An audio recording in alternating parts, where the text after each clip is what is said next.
Good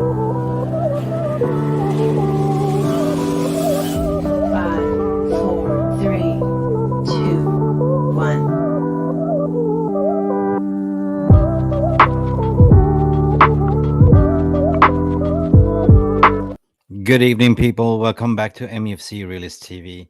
You've seen this face before. You know who I am, Mick Ruby, calling a spade, a voice of reasoning.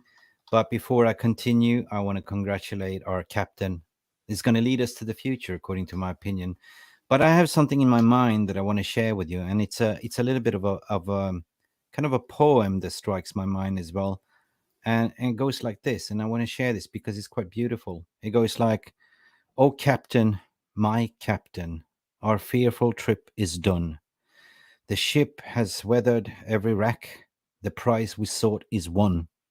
The port is near, the bells I hear, united faithfuls exulting, while follow eyes the steady keel, the vessel grim and daring.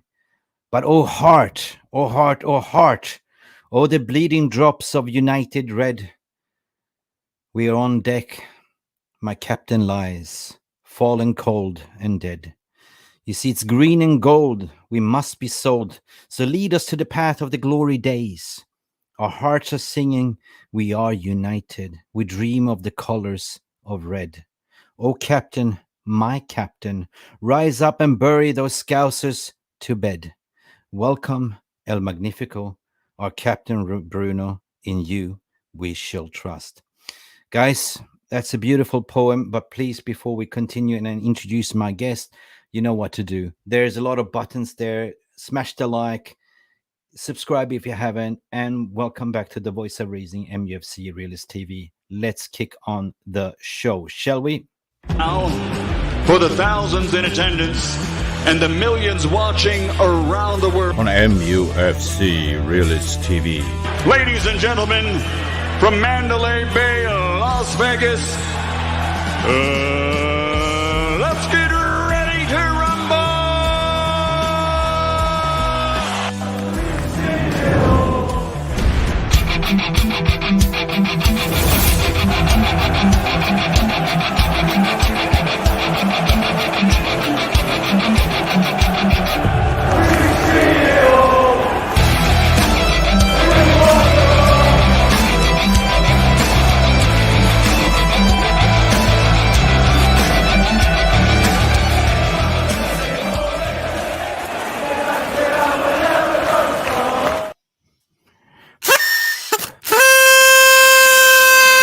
Welcome, Bruno Fernandez, our captain for the future, and welcome to the stream, Phil.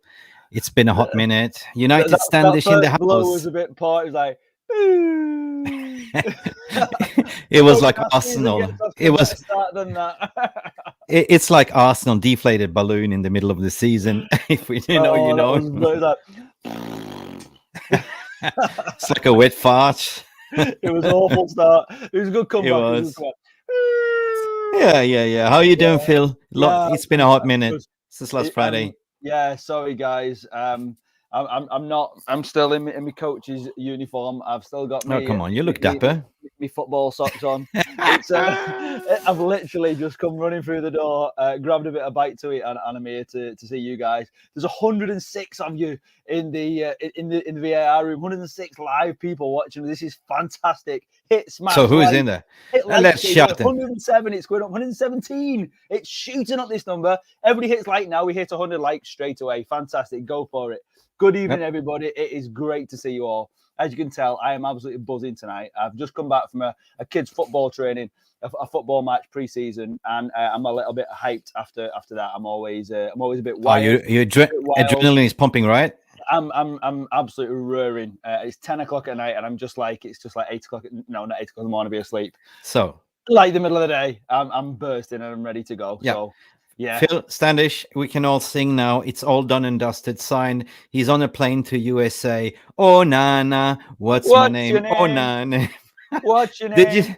Did you see the release kit and how they printed his jersey and everything? Packed, sealed, delivered, off to America. How you go? Just what Jarle Marlin is saying, Onana sans, yep, pepperoni pizza it is. Everyone is celebrating. It's a good astute signing. So how about we said shout it out to everyone that's watching. Please, you know what to do. My Onana hairdo, ready, you know. God, you look like Reece James. Oh my God! I'm doing a bit of dusting earlier, so I just have it. You know, I don't always carry me green wig with me, like, you know, Onana. It's not bad actually. It's a bit. That's a good one. You should keep it on, eh? Suits you. Yeah, it suits you. Yeah. Like done next week. Yeah, it's good. Oh, I wonder what your wife's gonna say. What happened to my mop? You don't like it. Big up. Yeah, as well. Yeah, you know, Satwan Singh is in the house. Good evening, everyone. Greeting, you know, Satwan Singh. Who else? The Fears, Glazers. Everyone is singing Glazers out, Ratcliffe out. The Ferocious is saying Stephanie Griffin is in the house as well in the VAR Room. I need new glasses. I read it. 10 reasons why Bruno will not stay kept. My God. Oh my God. Stephanie, here's the thing. No.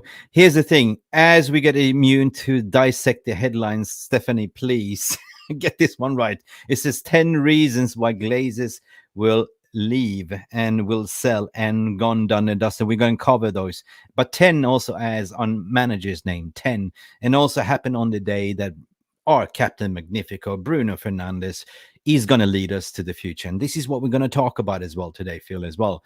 You know, we're going to talk about the kids, the excitement, the new signings, how the kid's going to perform, Onana, what does it mean for the entire squad moving forward. And Captain Bruno is our future. I mean, anyway, he was a captain last season anyway by default, except for this. He's earned that spot, and I think that's the difference. You know, when you look at what Bruno's done, he's not just kind of someone's said, "Oh yeah, see what happens here."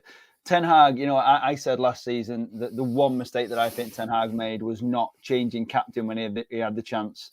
Everybody knew that when Maguire was under stress, but actually, when you look back, you can see that he's done it in a very smart way. He's left it as it was, didn't want to upset the changing room. Thought, why should I come in and just make changes that aren't necessary?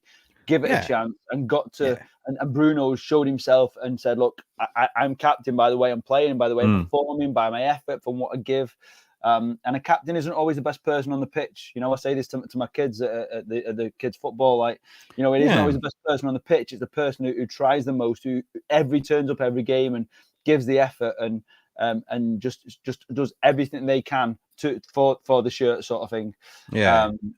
I mean, big up to the captain. I mean, I agree with you. I mean, I totally agree with you. It's too much in one season. First and foremost, you come in and assess the whole squad. You don't want to upset the upper card straight away. But this season is Erik Ten Hag's season. This is what we're seeing. His team, his first choice is what he's going to recruit. And we're going to see Ten Hag football 2.0. As all bets be off if Glazers decide to legally adopt the rat. That's the only way that the Glazers and the rat can avoid legal action if they sell the club to him. Lol. Somebody feed him rat poison. But you know what? The devil is always in the details, Phil. Did you know that? And especially if if you change the pronouns, like from him to she, right? And who do we have that is a she devil? Any idea?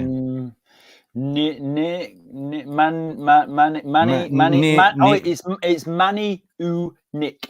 Manny Nick a goal? Is it Nick a goal? Manny Unic, I think her name is, someone like that. I don't know. She always snicks a goal, like, you know, whenever, you know, she's very cheeky, very devilish, very sharp tongue, and we love her on this channel. And she's back. Do you want to let her in? Go on then, Manny Unic, in you come. Okay. Hang on. How do I add it? I threw away the keys, man. Hang on a second. I gotta find the keys. Hang on a second. I gotta let her in. She's banging the door. She wants to come in, and Manny Unic is back. How you doing, girl? I'm all right. I'm not too bad. It's been a long day, shall we say? So thank you for joining us. Thank you for joining us. We won't keep you for the full 2 hours. We will keep. Okay. Wait. We got to ask. Have you seen that? We've got 160 people watching us live. Oh my They're all God. waiting for We're you. not allowed to finish. Oh, that dropped to 153. What did you say? What did we say? Wait. Let me just come back. You know, Thursday nights is Nick night. It's her curry night. Remember, you know? So she's Friday probably night's curry stuffed. night. Is it Friday night? It's Friday night. It's my curry night. But Not normally my Thursday. United Standish is Friday, but we've had to move it to Thursday. Yeah, sorry, but apologies. Welcome, Nick. It's good to see you again. It's good. So, how was your day? How come you so busy all the time? I keep knocking on your door. You never answer. Yeah, like, I you know what I know. mean? I've had so much on at work, but it's been an excellent day today. Loads of new partnerships, loads of new relationships. I did a presentation which totally smashed. So I'm on a high, but I'm very, very tired. Very tired. So when you say, wait, can I ask a question? So what do you mean lots of new relationships? Are you working for Tinder? Swipe right. No, be swiping left on them all. No, just in work.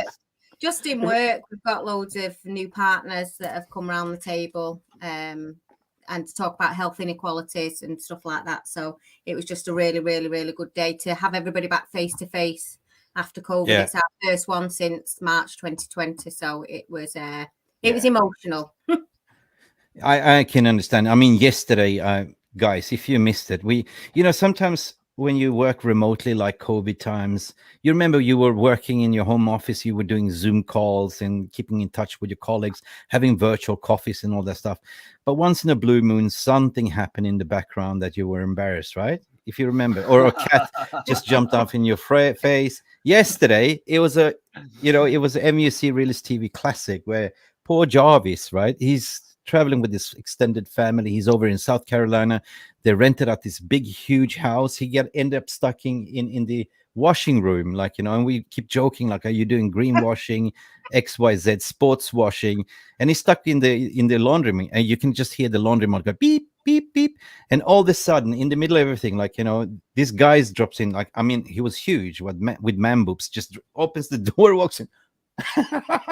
What a blooper. And then lo and behold, you say lightnings never strike twice, but it did for him. It did. And then his sister-in-law walks in with the bikini in the background and closed the door. It was just hilarious. I've watched it back. It's worth a watch. If you've not seen it, watch it. Catch it on the channel. It's fantastic. There's a little short bloopers video. It is well worth it. It's fantastic.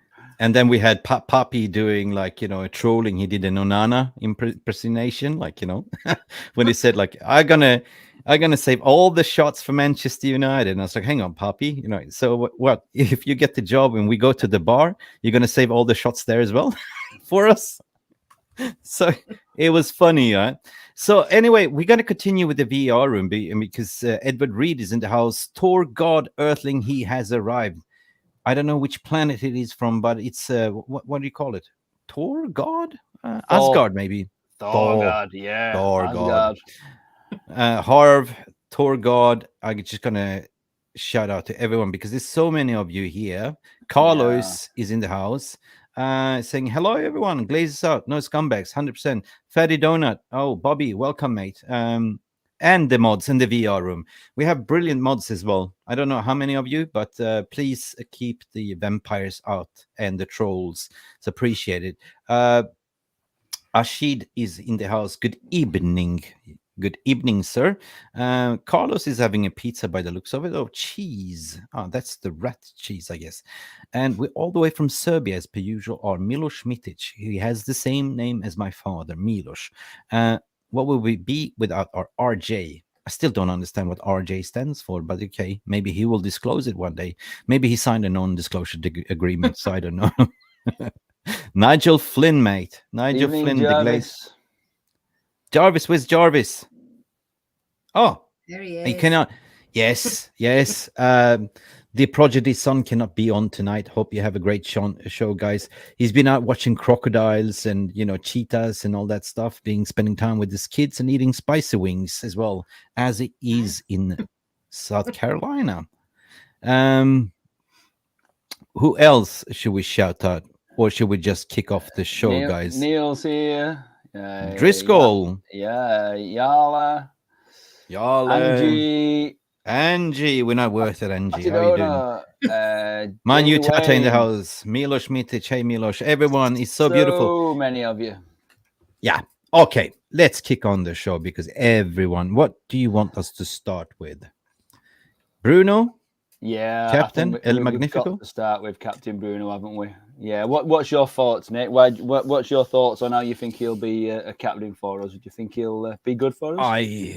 I passed the question down to the guest and the honorable guest that made an appearance. I said Nick. I'm going to have to be more pronunciated. Mick or Nick. I will speak more slowly. Can you do so, please? I'll tell you Speak what, more we'll just slowly. Hey, Nick. What do you No, think? do you like a Ben Jacobs? Okay, what do you say, Nick? Mick Ruby. Oh, okay. Nicola, go for it. It's easy to say Nicola. Oh, she'll be upset with that. Yeah, only, you know, that's my Sunday name. That's my Christian She'll be blocking name. you out of her DMs. That's your naughty name when your mom gets angry, like. Yeah, pretty much. So, yeah. Nick, what do you think? I think it's Bruno? great that Bruno's got the captaincy. I think it was a natural progression from him taking over from Maguire last season. I mean, I can't think of anybody else that I'd give it to at this moment in time. There's a couple of contenders, but I think because he's already had it, it just made sense. And actually, he's really passionate when he's on the pitch. He moans a little bit too much for my liking and will continue it. But actually, he wants to win games. He goes for it every time. Yeah. I think he is a leader. I wouldn't necessarily always say that he leads by example, but he definitely leads. And I think he's got the motivation, the passion to be able to get players behind him. And he's such a likable guy. I mean, I saw some comments today saying, you know, he was the most unlikable guy. And I'm thinking, really, Bruno? Talk sport. Talk sport. The sun, the star. It was just bizarre. It was like, why would you give it to the most unlikable person who the refs don't like? And I'm thinking, he's not aggressive. He might argue quite a bit, and you know, he'll stay down for longer than he needs to. But actually, he's passionate about the game. That for me is everything that I want in a captain, really.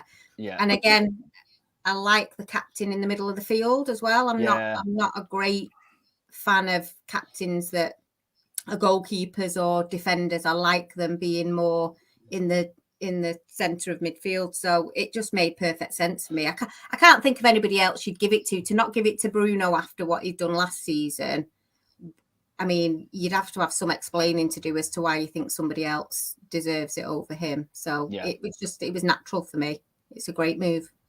Mick Ruby, yeah, no. What's your opinion? I mean, I'm proud as punch. I mean, definitely in terms of being petulant, that just, you got to think about his Southern Latin European, and they are quite emotional, right? But they're passionate. They play with heart. Like, you know, you've seen how the Argentine players, the Portuguese players, they're different mentality, different breed. They want to win. It's that winning mentality. But at the same time, I have never seen such a professional player, how he conduct himself when he speaks in front of the camera, speaks like a leader, but also important how he is a family man with his kids and wife, and you know how he provides for his family, and his wife kind of is on the same page because he likes to take his naps in the middle of the day for recovery. And at the end of the day, like, you know, if you look at the guy, he played like, you know, every single game last season, and he was carrying the team. And it was just unfortunate that he had to share to lift the trophy with the fake captain that wasn't really the captain. And Ten Hag has kind of identified and say, look, you know what, Harry Maguire, you're not my captain. Don't fit my style. I'm going to give it to Bruno, and you can do whatever you want now, like, you know. And obviously he's going out the door, the old captain, but in with the new, because, I mean, let's face it, Harry Maguire was never a leader. He was never a captain. Maybe he was a leader in some certain ways, but you need a sort of somebody that can fire up the team, that can give people a little bit bollocks on the field, but also that he's a very humble person, like, you know, off the field as well, like, you know. And you can see that he's really good mates with everyone. Everyone likes Bruno, so it's probably a vote that everyone is like, he's a very likable person and natural choice. So for me, it's very exciting. in terms of going into the future with new ownership, with a new captain, and with the new recruits. And yeah, very excited for the next couple of years with Rashford signing a new contract as well. I think when you look at the I can't remember which game it was. It was one of the finals last year where we had the penalty shootout, and all the players were sort of crowding around, deciding who was going to take the penalties and stuff. And Maguire was on the bench, and Bruno was like going, "Come on, and really building the players up." And Maguire and it must be hard because at the end of the day, by title he was captain. Maguire was okay. Yeah, no. Somebody give the memberships. I don't know. I don't see it.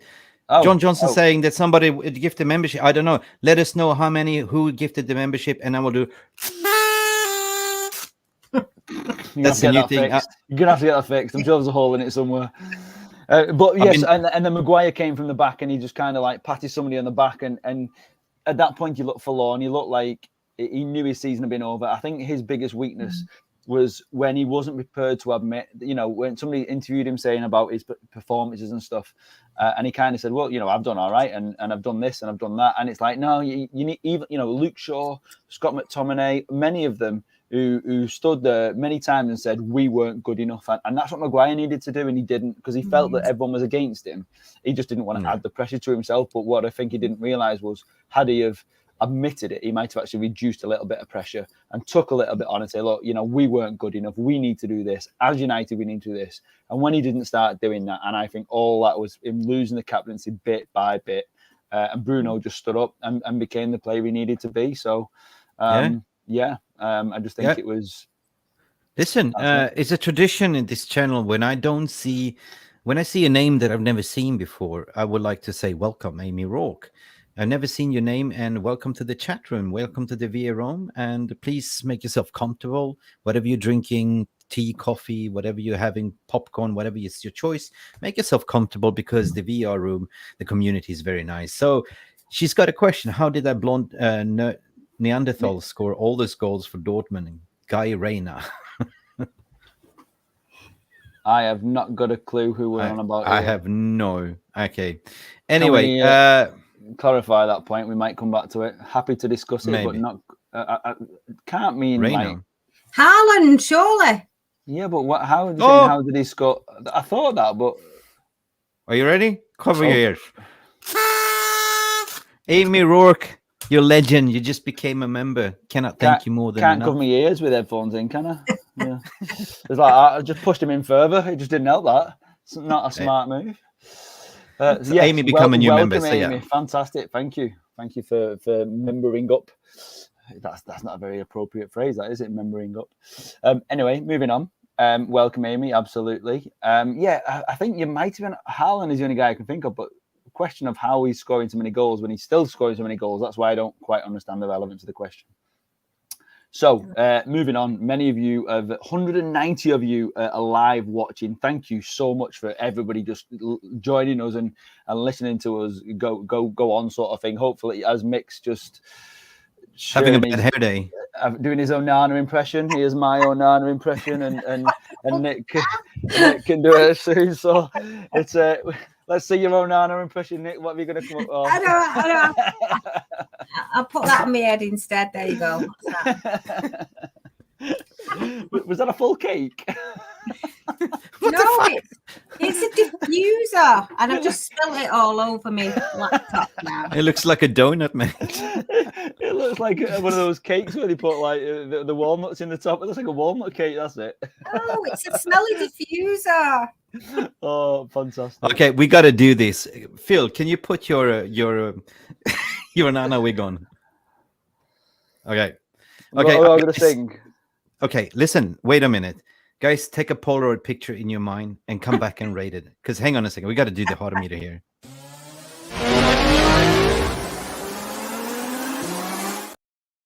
Ladies and gentlemen, wearing green spaghetti on his head.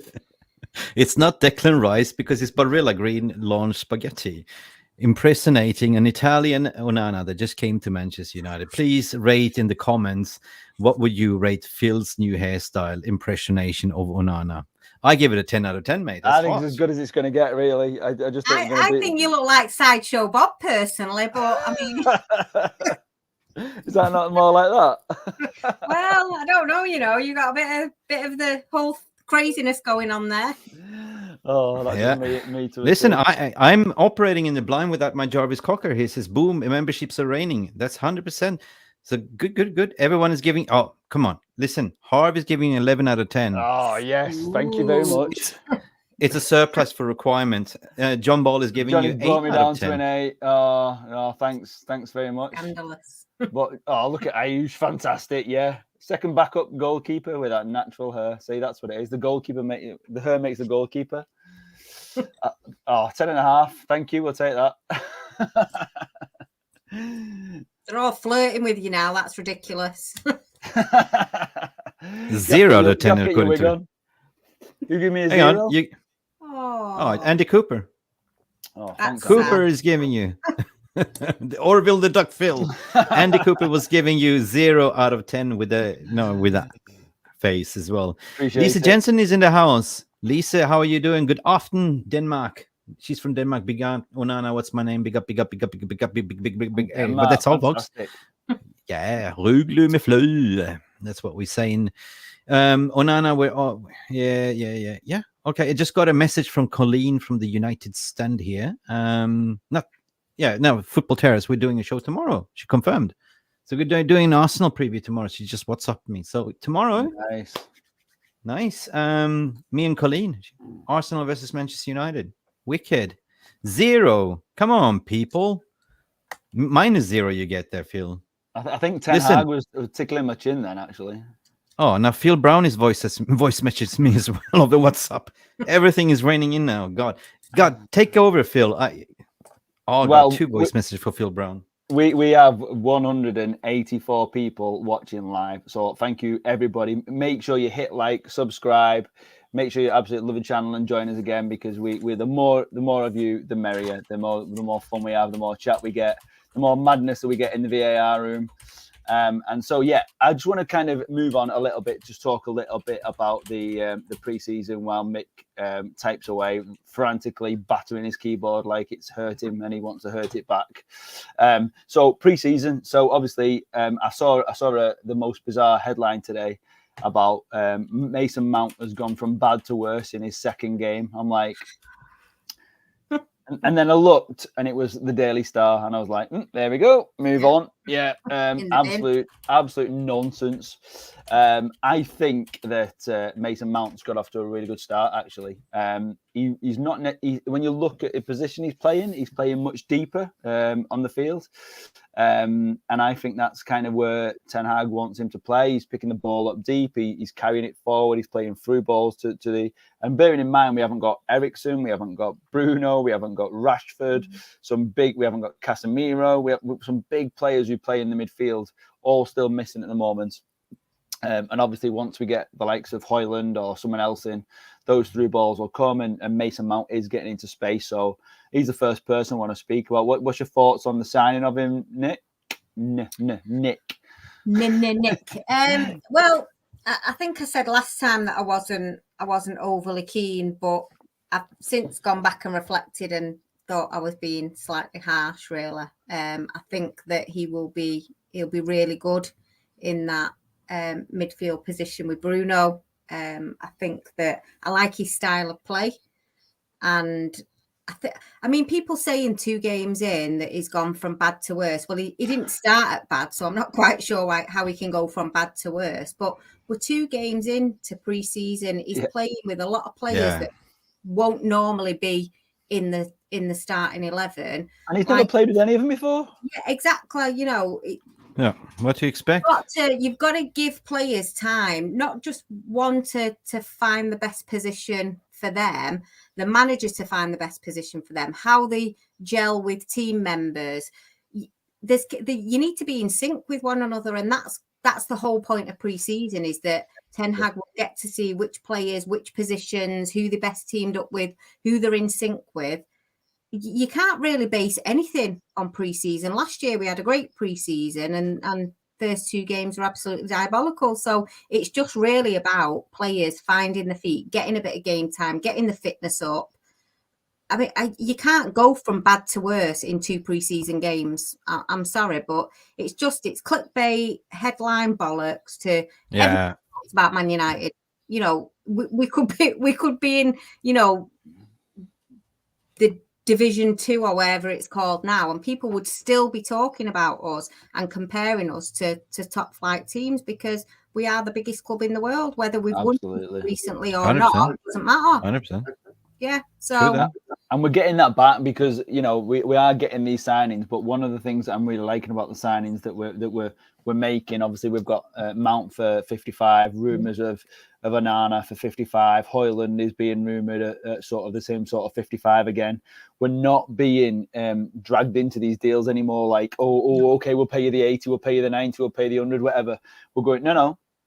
If this player wants to play for us, which is what we've asked for, if you want to play for the badge, if you want to play for the club, then that's great. You join us, but you force that move out, sort of thing. Like we're hoping to see with Kane, if that still happens. There's still some small rumours circling, and it might still happen towards the end of the window if he hasn't gone to Bayern Munich. Depends on what happens to Højlund and whether, because Levy's eventually just gonna have to let him go. City aren't going to take him because they've already got Haaland.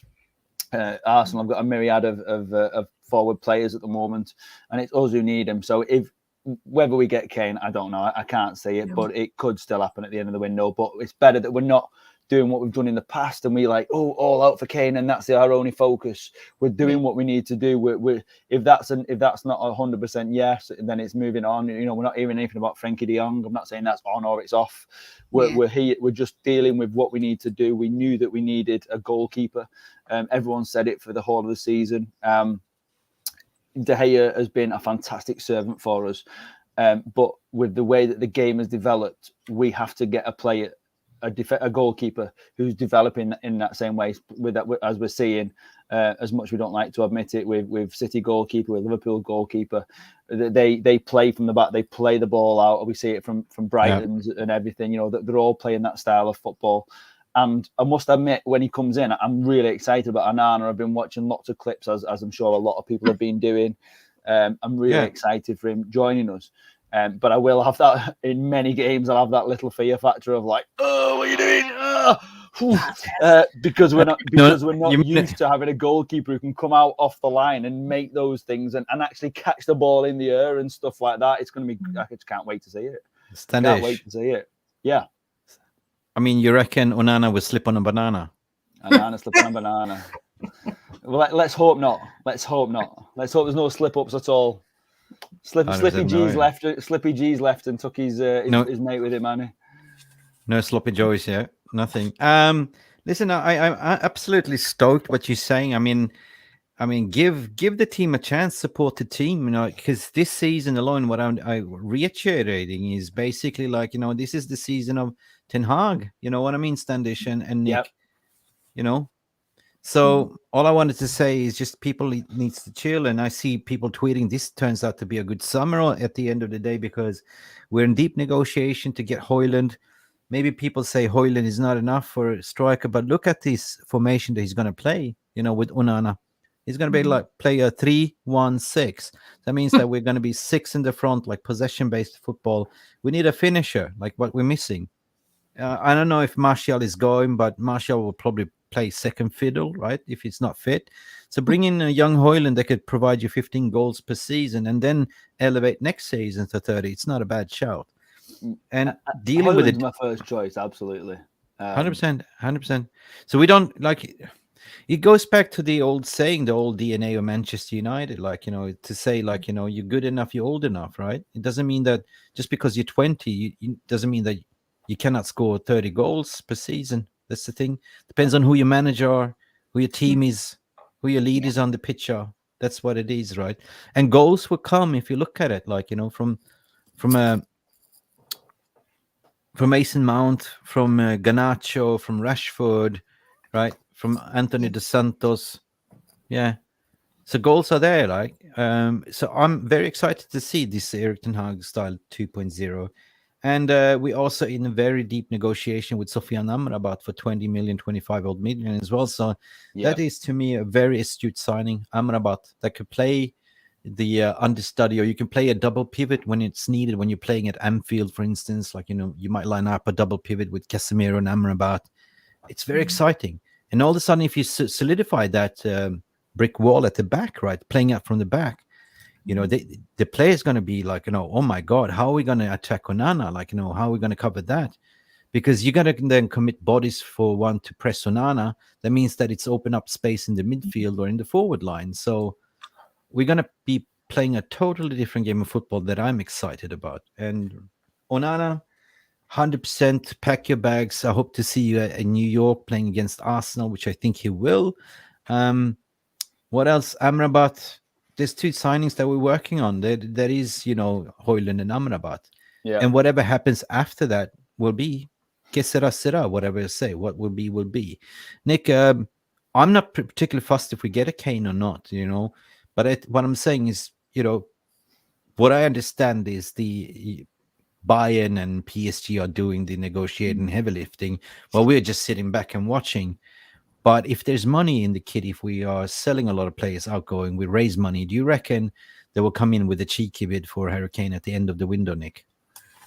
I mean, it's possible. I don't think Harry Kane wants to go abroad, to be honest. I mean, he's a family man. He's got his family to think about, and there's lots of things that he would consider. And the fact that he hasn't moved before tells me that he doesn't want to go abroad. Whether we'll put a cheeky offer in, I'm not sure. There's lots of people saying no, don't want him. But ultimately, if we get him, we'll take him and we'll use him to the best of our ability, and people will love him. I think that's the point I'm trying to make is we can have, oh, I don't want this player, I don't want that player, oh, I didn't like them when they played for PSG, or we don't want that ego coming in. Ultimately, if they come to the club and they do the job, the fans will get behind them. So we all have our preferences. Personally, I'd have liked Kane 3 or 4 years ago. Yeah. I'm not saying he's past it now, but I do think that would have been better having him in his prime, and we need to start thinking about the future and thinking about young players coming through more. But we do need some mature, well-established players to help those youth players come through. So it wouldn't be a bad signing. I mean, I like him. He's consistent in his goal scoring. If he can do that at Tottenham, imagine what he could do with the midfield that we've got now. That's what I was going to say, Nick. I mean, when you look at the season that Tottenham had last year, when everyone was saying that Kane was like too old and he's past it and he's not going to make it anymore, and was it still 30 goals he scored, something like that last season? Yeah. And that was in a really, really dire state of Spurs. And one of the things that I keep looking at, and we're seeing it already in pre-season, our football is brilliant. We're making so much passing out from the back, playing out to the wings, crossing it in, playing it through the middle. So many different ways of playing football. We're not just playing one style, and we're creating chance after chance. But once again, already pre-season, we're seeing us not taking our chances. Sancho's, I mean, I love Sancho, everybody knows that. But he's looked a little bit rusty, which is fair enough. It's pre-season, absolutely. I'm certainly not judging him. It's good that Ten Hag's giving him the minutes and the time and stuff like that. He's getting in the right positions. He just okay. The first game, he missed the shot and stuff like that. But it's the sort of thing, the point I'm making is that Kane would snap it up. What I don't want to do is put all our eggs in the basket, like I said a few minutes ago, and go for Kane. I want us to get our transfers done that we want, like the likes of Onana, Højlund, Amrabat, and get some solid, good players in for good prices. And if the price drops at the end for Kane, because Bayern Munich's done the work that like Mick's on about, so just say they agree a 70 million fee or 60 million fee or whatever, and we go, right, like Chelsea's done to us in the past, we agreed a fee, I can't remember, John Obi Mikel. And they've done it to a Spurs player as well. I can't remember who it was. But the fee was agreed. He was coming for his medical. He goes, oh, actually, while you're here, just pop in. He'll have the medical with us as well. And they ended up signing him. And that's the sort of thing that we can do. Make sure the fee's agreed, know where it's at, and then we can't be blown out the water with stupid prices anymore. Yeah. And that's after we've got Højlund in, after we've got Amrabat in, after we've got Onana through the door and Mason Mount settled. And I think we're really building a good team with plenty of depth and strength in it. I think that's the plan of Erik ten Hag. in certain ways to secure Onana, secure Mason Mount is his first target, secure Amrabat, secure Rasmus Højlund, and then whatever comes is a bonus. But I just want to throw it back to you. Daniel Levy, do you think he's full of shit, or do you think he will cave? Are you asking? You? Okay, so I think Daniel Levy, he's never caved in the past. The closest he came to caving was Berbatov and Carrick, for us at least. We saw Carrick first. I think in the end he went for. I think at the time it was a big expense. We were complaining about it. It was about 18.5 million in the end, and we only wanted to pay 14.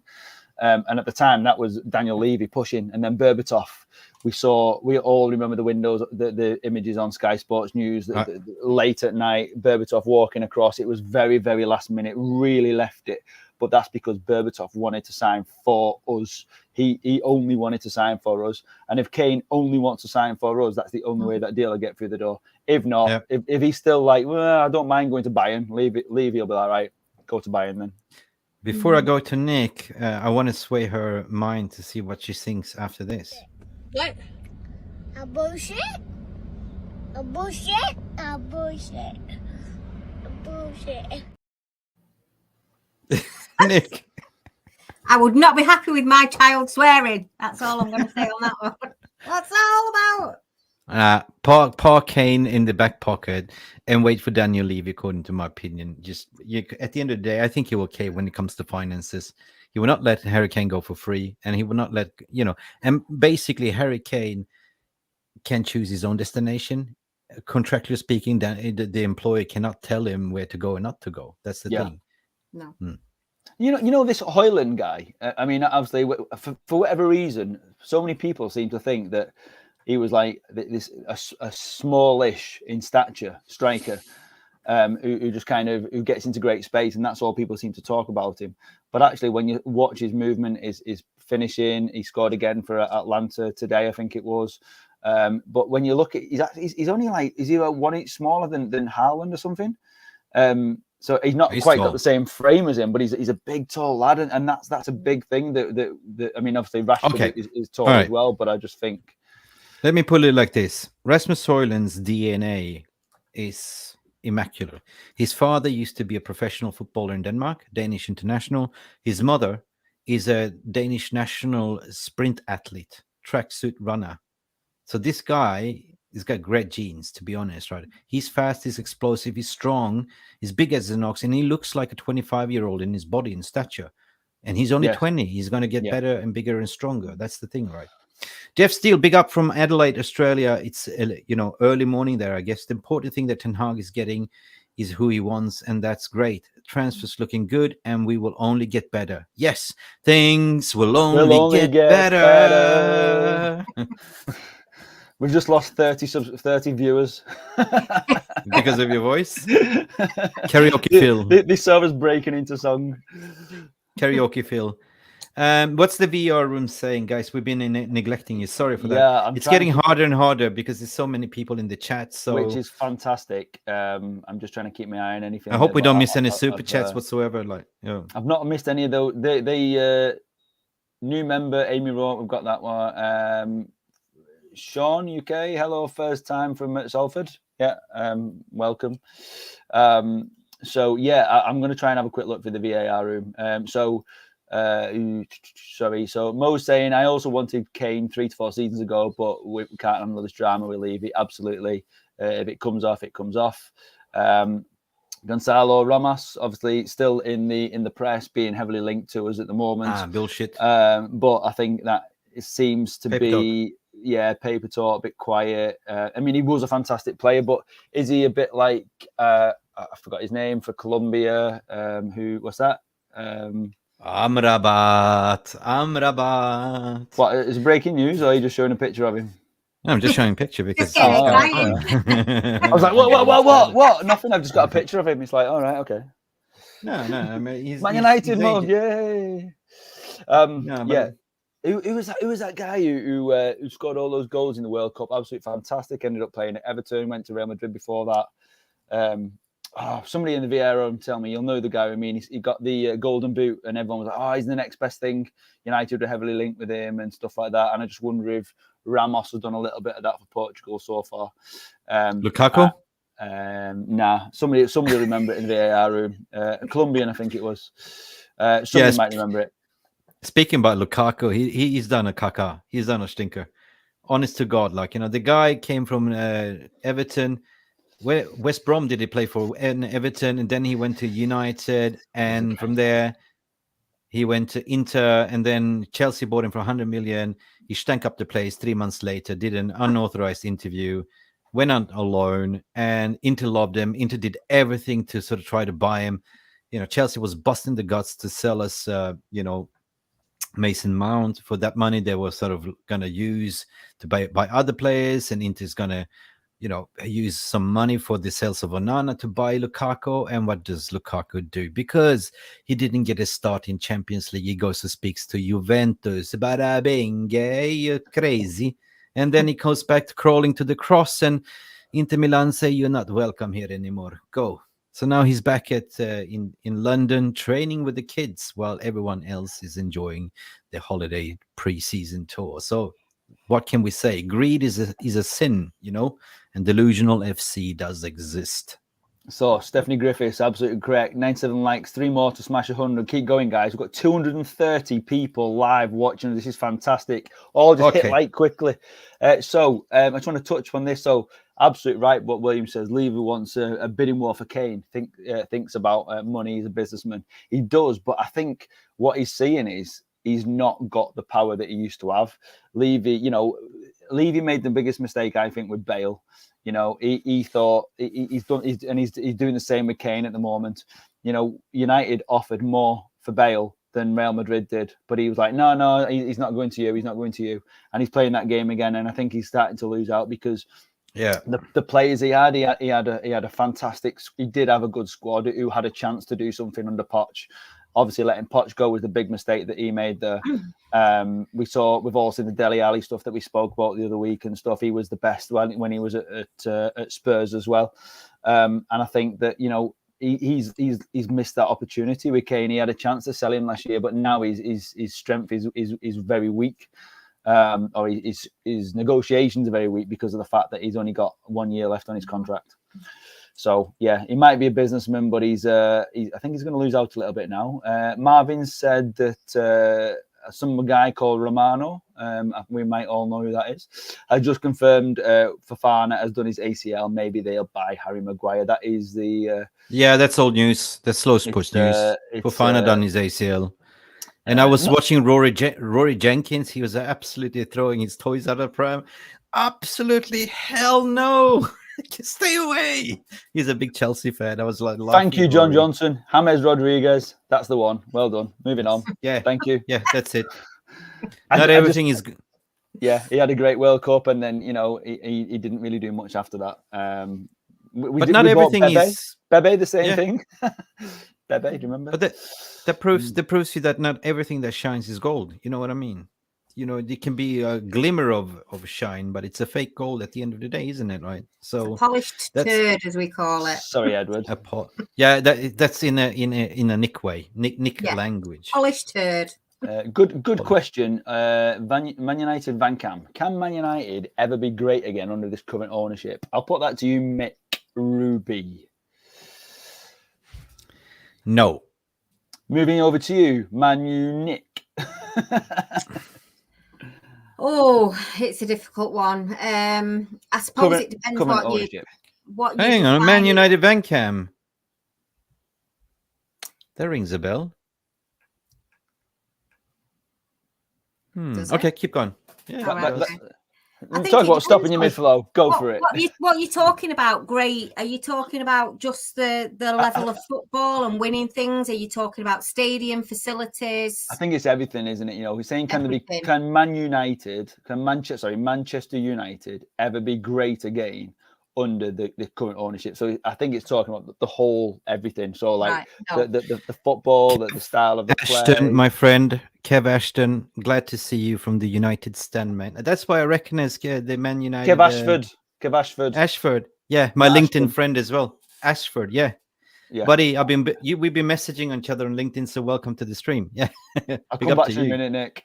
Yeah, that's fine. You just carry on talking. Third time lucky. Right, how do I mute Mick? Mick. How do I mute Mick? I'm going to mute Mick and open. There we go. Let's see how long that lasts. Tell him I'll chuck him in the fucking bin if you don't shut up. He's had his Skittles, I think. Right, Man U Nick. Can Manchester United be great again under the current ownership? No. I think if you're talking about the whole package, they can win stuff. I've no doubt, because we've seen it last season. But I think in order to compete properly, you need all the facilities.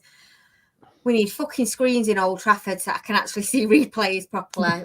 It needs the whole package, and I think under what we've seen under the Glazers is that they're not putting that investment into the facilities and other things. So, in terms of winning stuff, yes, I do think we can, because it isn't about the ownership. It's about the players playing for the badge. It's about the passion. It's about the respect that the players have for each other. It's about the respect that the players have for the manager. So in terms of winning stuff, I do think that they can. But I think in terms of actually being great that everybody talks about, no. I think you're right. I think as much as we don't like to talk about the Ronaldo interview, the few things that were right about the state of the facilities and stuff like that, and the fact that the club aren't prepared to invest in those sort of things. But that's all we're going to say on the Ronaldo interview. So, quick question. We'll come back to that in a minute. Jeff Hutchinson, Antony needs to improve on his decision making. It was frustrating to watch last season. I think I just want to start on this. I think for Antony, when you think it's again, new player, not just a new team, but a new squad trying to learn his way. We knew he had his tricks, and I think he very quickly realised how tough the Premier League is. We saw towards the end of the season, he adapted his game. He changed it. At first, every time he was trying to go down the outside of the defender, and then he realised this isn't working. Everyone's worked this out now. So then he changed his game. He started cutting inside, started whipping the ball across, not always thinking he had to be the goal scorer. And I think that's what a lot of United players have had to learn. I don't have to score, the team have to score. And I think that's a really, really important lesson. It doesn't matter who scores as long as the goals go in. And I know it helps for your confidence and stuff. And he scored on his debut, and he scored, I think, in his first 3 games or something. So it's a great start. So everyone expected so much because he hit the ground running. And then he did his spin, and then we didn't see him. He spun off for a few weeks until Ten Hag had a bit of a word with him. And then he spin me like a record round. Spin me right. I love that. I don't know why everybody hated it. I thought it was fucking amazing. I wanted to see more. I thought it was amazing. I think the only problem with it was, and as Ten Hag said at the time, if it would have gone somewhere and done something, great, do what you need to do. But he did the spin, fantastic, and then played a naff pass off the back of it. But I think, at the end of the day, there was rumours he was a bit injured or whatever. Maybe Ten Hag kicked him in the back, something like that. I don't know. But yeah, so, but going back to the question that we said, can Man United be great again under the current ownership? I think this leads really smartly onto one of the topics of conversation for tonight of the top 10 reasons, as we highlighted in our sort of advertising promotion of the show, 10 reasons why we think that the club will be sold or have already been sold. So I don't want to go through all 10 at once, but Mick, I know that you've got kind of a list of them. So I just thought, rather than going through all 10 at once, and is there anything you want to, what do you think is the first reason or first couple of reasons that you believe that this club has already been sold? Do you believe it's already been sold, or do you believe it's almost done? Yeah. The points, everything is pointing towards that direction, according to my opinion. As you know, I've been doing this, forensic investigation, speaking to a lot of people. United against the Glazers, 1952, 1958. Close contacts with the Qatari side as well, and the network is vast.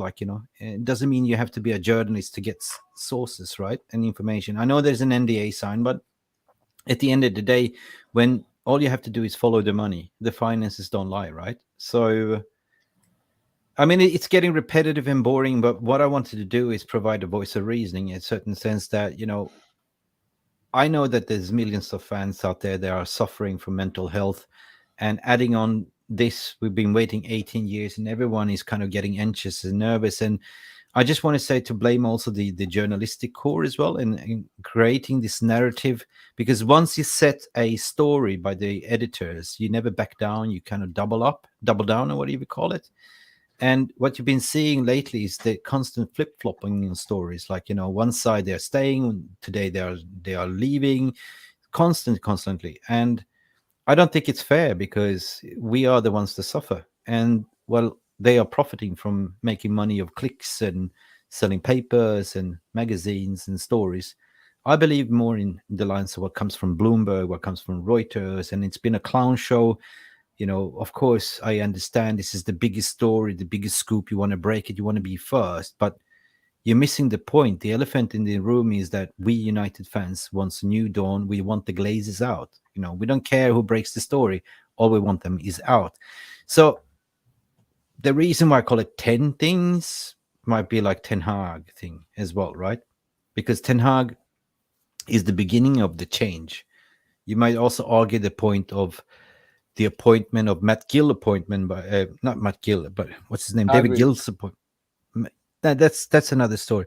David Gill appointed actually our current CEO, Richard Donnan, as well. And the downfall of the Glazers was actually when Woodward left. And the downfall of the Glazers was the fiasco of the Super League, because they were banking on the Super League in the big terms to make more revenues and money, but things have changed. The global finances has changed. We are in the biggest global economic crisis that you ever see, and some call it bank credit crisis, which it is in a way. And bear in mind that Glazers have the siblings have taken over after the father, 2015, when he died. And they haven't put one single penny. So they inherited everything. So they're very incompetent. They inherited the Buccaneers, and everything's been run by credit cards. We know that, right? So where do I start? It's so much to begin. So I'm just going to pinpoint it in terms of the mismanagement. Like, they've been managing very, very poorly. So the cry for help came, in November, 100%, where they realized that, what? We run everything to the ground. We cannot afford to run it. Football operations is increasing. Inflation of players, transfer markets. We're maxing out the credit card because we don't dip anything into our pocket, and we keep taking dividends, right? So the debt burden has definitely played a big part for them, that they cannot cash out anymore. As a matter of fact, the Bank of America that owns the debt of the overall United PLC has demanded to say we need the money back by 24, 25. And plus, there's a lot of infrastructure and pumping in the money. Just to give you going back in timeline, where Richard Arnold was secretly having this interview in the pub garden, and he was genuine to say that, in order to move forward to invest in the latest and greatest infrastructure, I need investments. And I don't think that our owners wants to do that. He was genuine new CEO is taking over for the helms. He wants to make Manchester United great again. But unfortunately, everyone below the Glazers are working with their hands tied behind the back, because it's a chain of command approval process. And that's why you see the transfers never goes fast, right? Everything goes to approval to Joe Glazer's side off. He's the last person to sign it off. But you can look at for signs this transfer window is that Erik ten Hag is in full control. You would never have under Ed Woodward or Glazer stewardship that you have 13 players on fire sale. That's one thing. To sanction off David De Gea to go on free and not re-signing him, that would be a Glazer thing to do. No, it's Erik ten Hag. Ten Hag sucked out Ronaldo as well. Just keep in mind that was a cash cow, right? But at the end of the day, when they came out for a strategic investment, it was pretty much a cry for help. Like, they ran out of finances. You kicked that can as far as you could, and you bled the club dry. That's why you hired the best-in-class Rain Group that was doing the Chelsea sales. The difference is between Chelsea and Manchester United, that was a public sale, and they needed a fire sale, basically, in terms of not to have those, embargo, not to lose the Premier League license. This has been taking time because it's been two processes, just in layman's term. Like, A was the desperate cry for help that we don't really want to let go. right? Let's see if we can get some stupid minority investors that are willing to give us 5-6 billion, right? So they ran 2 parallel processes, and number 2 was the full sale, right? So that you can arguably say that the investors didn't work. Why? Because they signed the NDA, they opened up the bonnet of the finances, they looked beneath under the hood and realized, shit, this is not going to work. You know, why would I give you 5 billion? You can't even manage to have 20 million in the bank account. You know what I mean? So that fell out of the window. So this process, according to my opinion, that's been following it's always been an auction style shadow bidding process. And the main purpose is to find that big hook, the big fish, the big shark. And that happened to be Night 2 Holding Foundation and Sir Jim Ratcliffe. But as we've seen as it played out, it's been silent. Like, you know, Sheikh Yassim has just been playing the game, letting Ratcliffe do his bidding. And they all came down to evaluation, right? So all along what press was saying was correct, that yes, Ratcliffe has the higher valuation, but it's not cash. It was installments. It was different plans. Like, you know, how about I give you 30% now, and 3 years down the track, I give you the rest, or you decide. And then, well, Sheikh Yassim came in and said, listen, enough is enough. I don't want this shadow building. So it's true. He went behind the back of the Rain Group, who anyway gets commission, went straight to the horse's mouth and say, look, what is the bottom line? How much do you want to know? How much do you want to have? And everyone knows it's 6 billion. So comes down to also about 3-4 weeks ago when they had this meeting in New York, and, you know, let us remind who the advisors are. And that's Latham and Watkins, which is the legal representatives. There's Rothschild's Bank as well. And there's Rain Group. Maybe there's some more, I can't forget. And you have the minority investors. Everyone's been pushing for the full sale because everyone wants to cash out, right? Even the Glazer wants to cash out. So the fallacy to say that they are willing to stay, it's absolutely BS, if I may say so, because even if they stay, you look at the finances. How are they going to operate the club? You maxed out the credit card. Bank of America will not back you anymore. You have to pay back the debt. So all it is, in my situation, is even back in November, in January, there was vote of no confidence. For the first time, you saw Glazers not taking out dividends. That was the minority investors and the board voting it down, to be honest. That was the first time you see the no vote of confidence. And yet again, they are threatening to say, if you go through with the Ratcliffe, with the, you know, Class A shareholders, we're going to sue you. Does it have an illegal stance? But certainly it has in repercussion in making, you know, the reputation of the Glazers continuous branding business, you know, because for them to stay on further doesn't really help them either in terms of, hey, we want to cash out, we want to move on, and we want to reinvest the money. You have 6 siblings that's sitting there waiting to cash out because everyone wants to invest in their thing, right?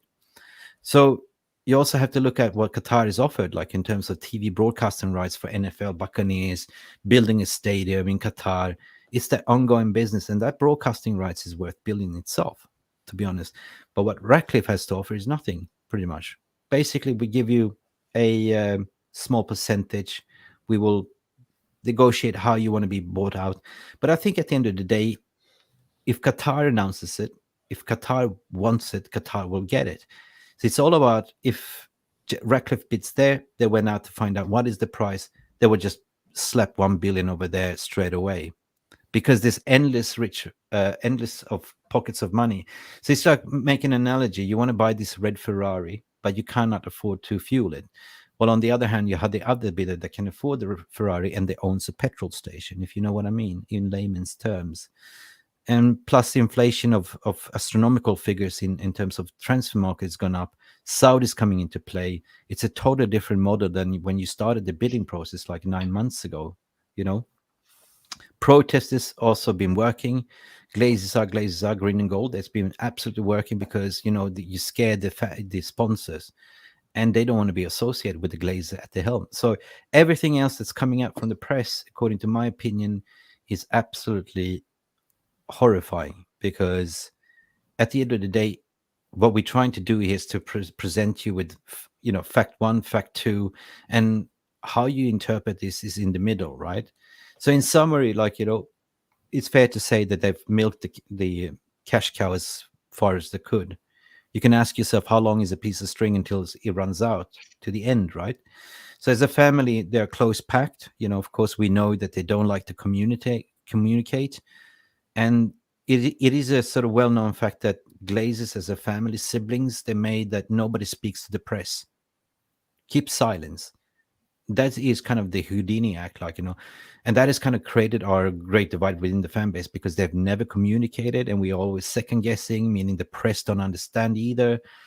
And all, in general, I wanted to just say, just be calm, composed. If you waited like, you know, 18 years to get those rats out of town, or clowns out of town, my theory is that it doesn't really make sense to make an announcement in the middle of the transfer window. And you might wonder why. Well, if you're supporting like Ten Hag, if you're supporting the recruitment team, you don't want to be taken to the dry cleaners in terms of the transfer market, because we've seen with Matt Hargreaves coming in, it's a totally different way of doing negotiations and business. You might ask, how? Well, United in the past used to just throw money around. Like, you know, Woodward said, like, you know, we can buy anyone we want. We have endless of money. And that was the big mistake, because everyone is then applying that 20-30% United tax. You know what I mean? This time around, with Matt Judge out of the window, you have Matt Hargreaves come in, and you see in this Stewart negotiation what they're doing. So the whole principle is based on reduce the bottleneck, right? So it's doing the proper communication with the club, agreeing personal terms with the agent, sort out all these fees. And once you sort of come to agreement with the club, you then launch the offer or the bid. You know what I mean? So that bid will be accepted. You know, you've seen it with everything with media was a spin, like, you know, third bid, second bid. No, it was constantly negotiation, right? And I think same thing goes with Rasmus Højlund. Like, you know, they have a certain evaluation in mind. United know by market price, by transfer market, what this kind of play is worth. So at the end of the day, what will happen is that you will negotiate down to the middle, right? And you've seen what happened with Mason Mount, 50 plus 5 add-ons. You will see what will happen with Onana. We got it at a good price as well. And rest assured that Ten Hag is in control. So what I'm trying to say, it's like, why would you then announce it in the middle of the transfer window just to get robbed? You know what I mean? Our strategy this season is to say we don't have money. We are broke. Yep. You know what I mean? Yep. Media has been saying years for years, if you backtrack, to say that we only have 100 million pounds to spend, but we ended up spending 250 last season, XYZ.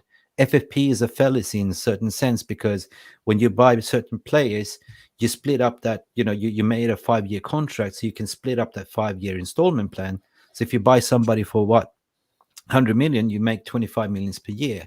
But FFP is all about wage bill at the end of the day. It's the overall operational cost in what you're paying salaries, not only the players, but the entire staff around Carrington, around Mayfair, and everything else. So everything is about lowering down the wage bill at a certain sense, and that is the FFP. So even if the new Glazers, even if the Glazers go and Sheikh Yassim comes in, according to the FFP calculation, they can maximum spend, even if they clear the debt, 50 million pounds. That doesn't really make sense.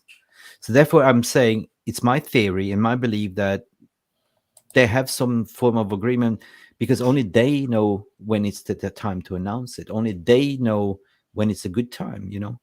We don't know. We can just speculate. And what gets me is that media is constantly creating these headlines and flip-flopping backwards and forwards while it's dead silent. So I think it's the silence before the perfect storm.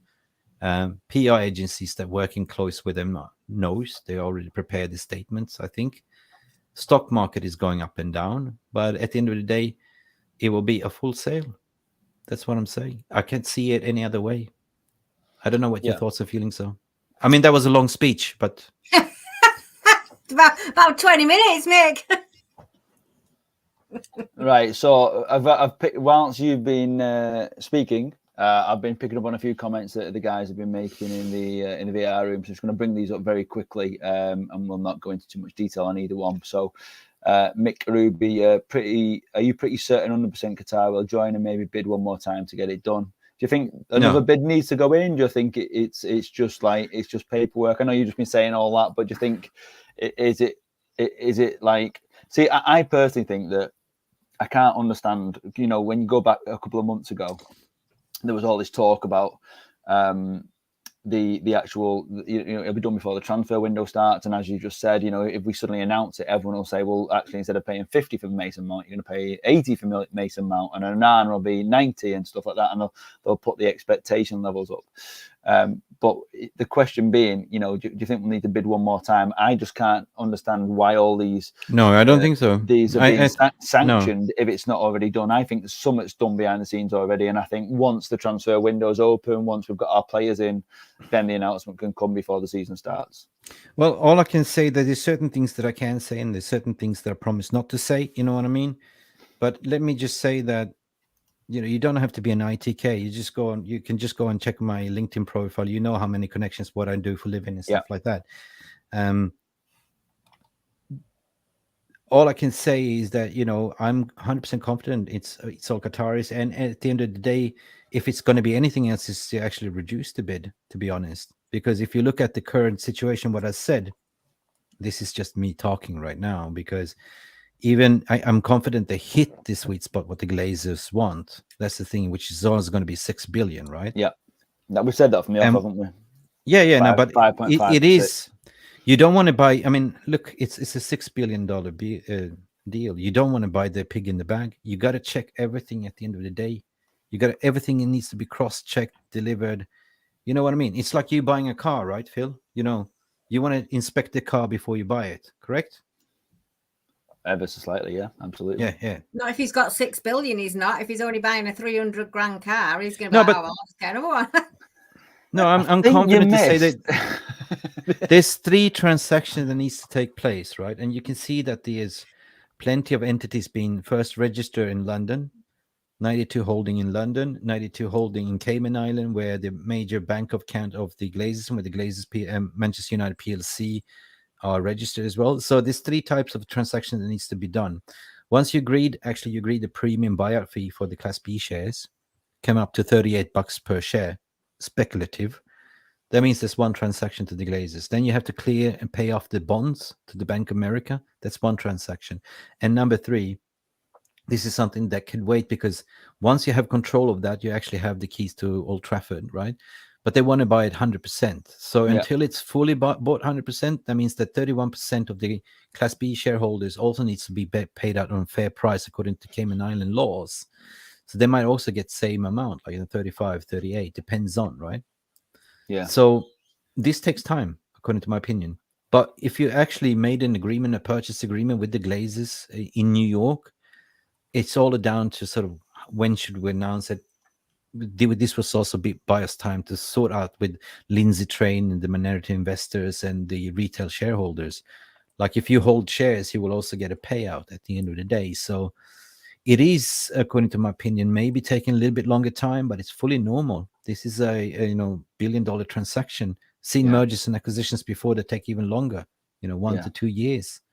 Chelsea was an exception because Chelsea was a fire sale they needed because of the sanctions against Abramovich, if you remember. Exactly, yeah. That was so. So before we move on, sorry, Nick needs to go. She was only supposed to be joining us for 20 minutes and she stuck with us for 80 minutes. So Nick, thank you so much for joining. And she's in desperate need of chocolate to get her through the night. So before you go, Nick, plenty of people were asking at the beginning of the show, your shirt that you're wearing, is it the new United away kit? And it's if not, what is it? Kit. It's the new 3rd kit. So, how have you got hold of it? Can you just quickly parade it for us? Because we just zoom. I've got my pyjama bottoms on as well, but I will. Spin around. Wow, that's a nice one. Where have you got that? When did you? Can I ask where you got that from? You can. I got it from a guy on Twitter called Chunky Monkey 83. Chunky it's Monkey. Top quality. It was 38 quid, so no money to the Glazers. Can you DM me that? Can you DM us that? Yeah. Well, I can link you into him. He sells all sorts. He usually does. Lots of people are asking about it. Yeah, it's really nice kit, isn't it? Love it. It's almost really like my quality. Really nice. That resembles my I did. And although fake. It's not. It's fake. It's completely fake. But obviously it's a great fake. Factories. Yeah. To be honest, but that resembles my old favorite away kit with the Sharp logo. If you remember, that was really nice. Yeah, so Sharp view cam, wasn't it? Yeah. View cam. Right, Nick, thank you very much for joining us. Before you go, Thanks. where can anybody find you if they don't already know? You Don't DM her. can- Don't DM her. Do No, not don't DM DM her. her. And don't stalk her. Don't knock on her door. You can follow me on Twitter at Manu Nick. I don't think I've got anything else. Yeah, so it's MANNYOONIC. I had to learn how to spell my name. Then it's like going back to fucking school. Nick, what I would do is, I will update the video description. I will put your Twitter handle in there as well, so if people can. Yeah. But I just want to go to Kev here as well. See you later. Thank you. Bye. Bye. Ferguson and Gill at the same time was leaving at the same time was catastrophic. 100% agree with you. Woodward was a business man. This mismanagement of the club has been truly shocking. There is no structure. Yeah, Kev, I totally agree with you saying. I mean, basically the commercial deals. I mean, if you look at Woodward, he was a mastermind of being a commercial, but he was never a football man. Glazers didn't even understand football. It was even reported that one of the Glazer brothers came to Old Trafford to watch a game, and he was which one is ours? You know what I mean? He didn't even know which team to root for. But the commercial values has dropped in terms of shirt sponsorship and team viewer and stuff like that. So Gill was, I mean, when I said that, Richard Arnold is a recruit, that tells you everything. Like, and I don't believe that Arnold and Murta are bad. It's just about that they've been operating with their hands tied behind their back. So at the end of the day, it's going to be interesting to see once the new ownership comes in, what they're going to do in terms of restructuring. I mean, Rome wasn't built in one day, but you got to start somewhere. The football foundation already exists with Ten Hag bringing in analysts and good coaching staff, right? And all of a sudden we're playing good football. But if there's going to be a new ownership, I don't know if you agree with me, Phil, that it will not be the same structure. It will be a similar structure what you see with City. You will have kind of a president, and then you will have a CEO, and the president will be the one that's going to be responsible for communicating to the public and the fan base and stuff like that. Yeah, I mean, I'll be honest, I've not really thought too much about the actual structure of the club, how it's going to change. I mean, for me, the main thing I want to see is the Glazers gone. We've already seen, obviously, Hargreaves come in, and you have to assume that the reason we're doing so well in the transfer window is because of this fantastic negotiator we've got. We've got rid of Woodward, who wasn't a negotiator on players. He was a negotiator on sponsors, and the rumours is behind the scenes he did a fantastic job with the sponsors. But he should never have been put in charge of transfers. I don't think there's any coincidence that Hargreaves is in through the door, and suddenly we're making smart signings and acting like a big club again. Yeah, 100%. And worth to mention as well that Ed Woodward actually profits from this sale as well. He currently owns 0.05% as well, or 1% almost, right? Dan Smith is saying United like a one-legged man in arse kicking contest with the Glazers. No disrespect to one-legged people. No. True that. Listen, I just got a message from Jay Daly. He says big up to all of you, and he says g'day to Kev as well. You guys know each other, but you know what? We are running 1 hour and 17 minutes into the stream. It's been fantastic. Sorry if I was talking.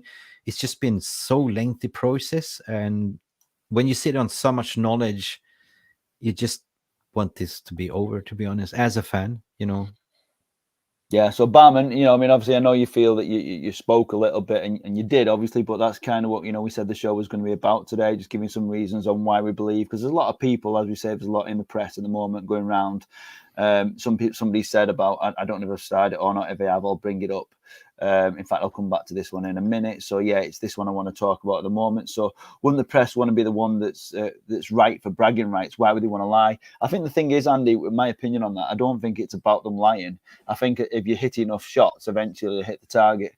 And what they'll do is they will say now, this happening.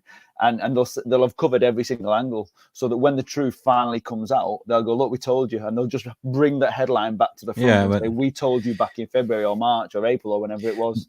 But it's just guessing, isn't it, at the moment? There's a difference between a transfer sports journalist and being a business journalist. And what you're trying to do is downplaying like Reuters and Bloombergs and the credibles that have no dog in the fight there. Like, you know, they report on business, and that's the thing, right?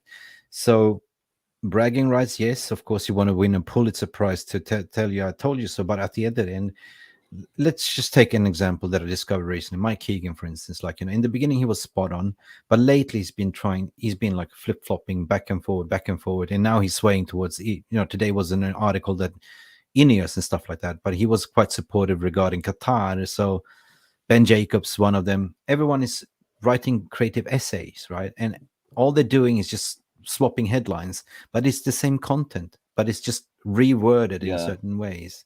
You got sucked in to buy Athletic. I don't mind Athletic, but you have to pay like, you know, £2 per week or €2 per week to read the story, right? So you get sucked in by the headline.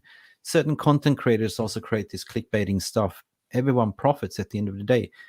But here, what I'm thinking is that we have to call a spade, like, because at the end of the day, mental health plays a very important fact. This is our family. This is what we love. You know, this is a club. That's the thing. And I understand that everyone gets so emotional invested, and that's the reason why we call it the voice of reasoning. Like, you know, we're never going to tell you any BS or clickbaiting stuff, right? Sharing is caring. If we know, we share. That's the thing. But, you know, if you're going to reveal your sources, that's very unethical in terms of my opinion. I would never sort of, even to these people that I speak to, you know, there is, what do you call it? Ethics, you know, in the pride in the work that you're doing. Because if you tell me things as a brother in confidence, right, you know, please don't tell anything. It's good to know there's certain info. Yeah, it's fine. But what would I be if I all of a sudden start running around to different channels and being everywhere just to make a name of it? So that's not what I want. For me, it's always been green and gold until we're sold. The main purpose is what I'm saying is to get the Glazers out. That the agenda, what the press is definitely to be the first and to make revenues, right?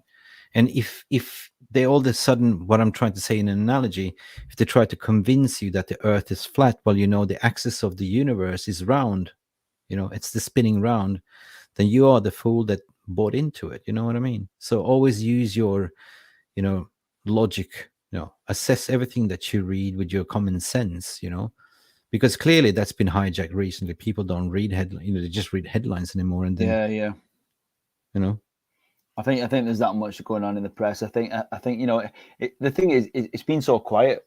You know, it's just been so, there was so much noise around it. It was even got the yellow ticker across the bottom of Sky Sports News, which everyone thinks that's it. That's the final. That's the like the closing deal sort of thing. But do you?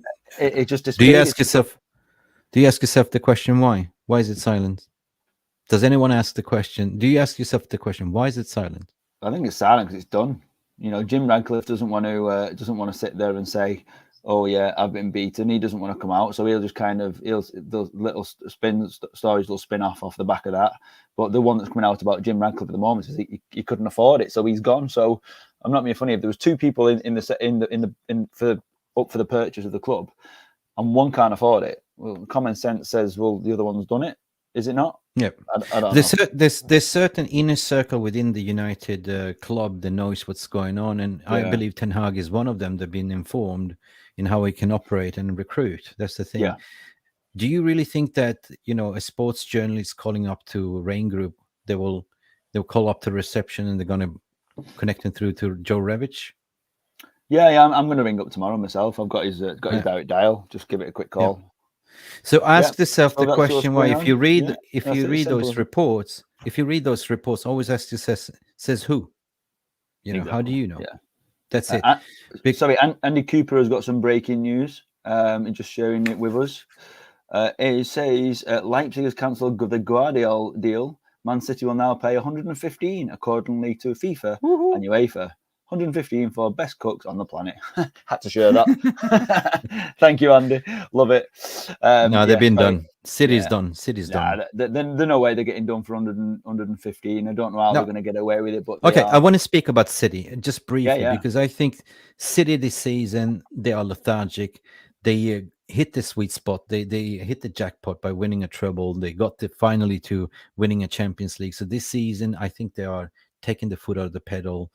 they're selling a lot of players. They're on a rebuild. You know that Guardiola is going to leave in next year or so.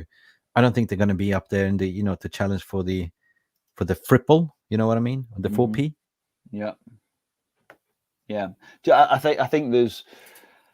think Arsenal came really close last season. I think, despite us joking about the fact that that they've got some of the Chelsea players who weren't performing, Kai Havertz and that. I know he scored his first goal and he celebrated, but everyone, all the United fans have been laughing at all the misses he was doing in the warm up. I think Declan Rice is a very, very big move for them. We know it cost them 105 million, but at the end of the day, he could be the difference for Arsenal this season. I don't think it's going to be straightforward for City. I think United strengthening. I think at the moment it's looking like the teams who will be fighting at the top will be City, United, and Arsenal, and I believe that because, like I always say, everyone's saying like, "Oh, City's got Haaland and stuff like that." At the end of the day, you've got to look at yourself. If you win your own games, that's it, and you've either got to get a draw or a win against the against those big teams, and then you've done your own bit, and we can do that. And I think by strengthening, if we get Højlund through the door, I think he'll be fantastic for us. Someone who can who's got an eye for goal. We know he has the movement, which we're not seeing enough of. We see us getting to great positions. We're just not getting those finishing off. So I think we're a great chance. So what's that from Alexandra Sarr? Since I follow your channel, I have a peace of mind about the sale and the takeover. I think that you're right when you say that British outlets are just creating stories only for clickbait. Absolutely, completely agree. Yeah, completely agree. Listen, Standish, question, right? Because the whole recruitment is mint, according to my opinion, so far. Like, if we get everything over the line, we have a great chance to challenge. Because the trajectory of being third, winning it one silverware, is you can't go down. Basically, the only way is up, right? And I have great beliefs. Whenever I see Ten Hag, I just get this calmness, like, I trust him, right? You know what I mean? It's easy to say that Ten Hag has brought in joy and reunited this fan base along with the Glazer sales process as well. So big up to all of you. So that's all I want to say. It's getting repetitive and boring to talk about this takeover news. So at the end of the day, like, if you waited 18 years, please have a little bit more patience, because it's going to happen, according to my opinion. That's what I believe, and that's what I know. And don't let the clickbaits drag you in, if you know what I mean. Yeah, Dan Smith agrees. Voice of reason. Very good. Very true, Mick. He said that a while ago, but still, it was obviously based on the things that you've been saying. Moving on. I think we've spoken enough about the takeover. I want to move. Obviously, time's ticking. We've got a few comments about Antony, which I made before. Marvin's asked, does Antony progress? Does it depend on him developing physically? I think at the end of the day, he's learned a lot in the first year about his style of play, about how the Premier League works, how if he gets shoved off the ball, it's not always a foul. He's had to, he can't roll about, and he's got to toughen up, and he's changed that. And what we saw as the season, at different points throughout the season, as well as just pushing forward, he realised he had to track back, and he made some great defensive tackles and recoveries as the season went on. So I think his game is developing, and I think it will develop more. I think the price tag was a big thing, and I think whenever anybody comes with a big price tag, the expectation on them is so high. I mean, I've seen a comment today. I've not started it. It's gone but it was somebody saying for 80 million he should have been doing that. It's like, well, and that's the problem. I think at the end of the day, they can't. It's not their fault how much somebody costs. The cost. I think he had the summer to think about things and be more focused on the game, like he was in Ajax as well. Personally, I think that it's a good headache to have, Phil. I mean, we have Ahmad, we have Garnacho, we have Pelistri, we have so much. We're stacked up in the wing section, right? Yeah. So we just need to. I have a theory that Martial will stay to play second fiddle, and you get a Højlund and potentially moving also Rashford to play occasionally in the middle, right? Because you have such a good place on the wing, and plus with Onana in the back, all of a sudden we're going to start playing like 30 yards up the pitch, playing 3-1-6 means, hey, it's going to be lethal, and we have goal scorers, so it's going to be a total different possession-based football, right? So that's. Did you notice Ten Hag started Antony on the left the other day? Yeah, that's why I thought that's what I wanted to say. Yeah, Yeah. And that's it. He's trying different things with his team. He's not just going. He's going. Anthony's on the right, Sancho's on the left, or whatever it might yeah, be. and Garnacho, Sancho played as a Rashford. false nine. Sancho Yeah. played as a false nine and looked very good when he was playing as a false His nine. movement's No. great. He's just not got that finish at the moment, is it? But I think again, he's only played 2 games of pre-season. Yeah. I think that sharpness will come, and that's where we're at. And I think Dan Smith's absolutely right. We're seeing this already with Ten Hag. He won't stand for midweek mindsets this year. No more 7-0s. Absolutely not. Yeah. We don't want to see that again unless we're doing the. We don't have 7-up. 7-0. Guys, I want to share something with you. There's no more going to be any 7-up. We have a Mountain Dew. Mason Mount. Mountain Dew. Funny. We'll give you that one. We'll give you that one. Thank you. Thank you so much. Moving on to the next. Yeah, I told you it was dead. That. Moving on to the next game. Jonathan Ball said if Arsenal It's not beats the dead. weekend, It's not dead. it's What are you just talking dying. about? if you keep blowing that, your wife will come in and you'll be dead. So I got 6-pack of them. Johnny Ball says, if Arsenal beat this weekend, the fans will be insufferable. At the end of the day, it is pre-season. We'd love to get one over on them. And if Onana's in nets, it'd be fantastic to see how he performs. And if he makes mistakes, it'll be all over the headlines and everything else. But if he doesn't, then fantastic. Okay. And I'm sure You're reading that. Arsenal. I want to talk about the kids as well before we finish. That's what I was going to say. Yeah, I'm pre-season. Just moving back. Who's been your sort of standout player for pre-season so far from not from the first line? Kobe Maino. 100% Kobe Maino. You can see that this is going to be a lead player. This is going to be the Casemiro, how do I say, successor in a way. Mm-hmm. That's what I see. Boy is 18 years old. He looks like he's 25, playing with such confidence, good on the ball, mint, absolutely mint, according to my opinion. Then, of course, you have Aaron Hansen. What's his name? Oren Hansen. Yeah. Been also standing out. Ahmad has been impressive as well. In the he's getting in great position. I think he's just trying a bit too hard to score. He just needs to. If he just takes that little bit of pressure off, sits back before he takes that shot, takes a moment, breathes, he'll score. But I think that everyone wants to improve. They want to prove to the gaffer so much that they get too eager and stuff like that. That's pre-season. But Kobe Maino has been cool and composed. Alvaro Fernandez, the left back, amazing. Yeah, amazing. Yeah. So I think we have great talent, and Ten Hag has always said, I'm only willing to give the people that are world-class, potential world-class beaters, like world beaters, a chance, because Ten Hag doesn't want to work with a bloated squad. He likes to work with maximum 27, 28 squad. So for me, I can see a lot of things. It's a good headache to see, who we're going to keep. Ahmad, will he go on loan or will it be Palestri? I don't know. But we certainly have a class of 92 coming up. You know what I mean? In 23. We haven't seen this for a long time. Somebody else I want to mention is Dangor. Dangor, yes. In that last game, he was man of the match. He was absolutely fantastic. He reminded me, and I might get shut down for this in the comments. He reminded me of Scott McTominay when he was at his best.